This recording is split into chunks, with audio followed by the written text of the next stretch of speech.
Hi అండి. ఒక చిన్న విషయము. ఒకరోజు ఒక మనిషి బ్రతుకు మీద ఇసికెత్తిపోయి దేవుణ్ణి ఇలా అడిగాడంట, తండ్రి ఎన్ని రోజులు నాకు ఈ కష్టాలు, నాకు కొద్దిగా ఏమన్నా సహాయం చేయవా అని దేవుణ్ణి అడిగాడంట. దేవుడు అప్పుడు ప్రత్యక్షమయ్యి ఒక సంచిలో ఒక నాణ్యం వేసి ఇచ్చినాడంట.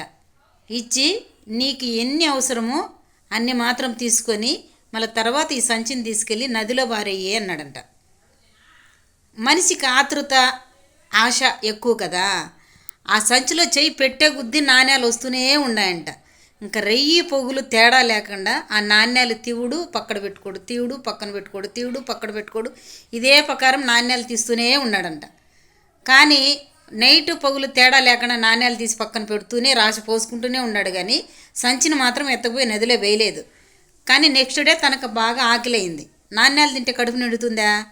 ఇంకప్పుడు ఎక్కడికి వెళ్ళి తినాలి? తిందామంటే అన్నం లేదు, నాణ్యాలు తింటే కడుపు నిండదు.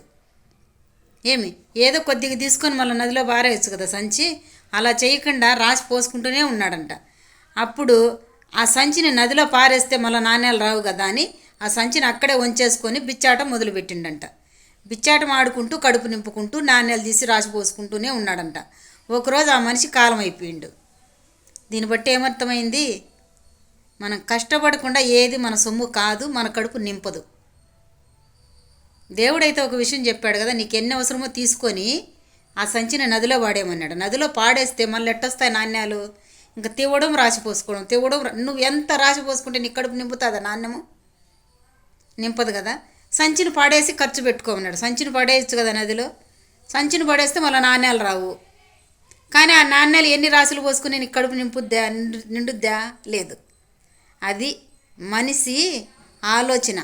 తృప్తి లేని జీవితాలు మనిషి జీవితాలు. నిజమే కదా? నిజమైతే లైక్ కొట్టండి. కష్టపడకుండా మనం దేని కడుపు నింపుకోలేమండి. రాసులు పోసుకోవడం తప్ప కడుపు నిండడానికి ఏ నాణ్యాలు పనికిరావు. కడుపు నింపాలంటే 5 ఏళ్ళు పట్టుకొని ఒక ముద్ద నోట్లో పెట్టుకుంటేనే కడుపు నిండుద్ది. నిజమే కదా? నిజమైతే లైక్ కొట్టండి ఫ్రెండ్. బాయ్.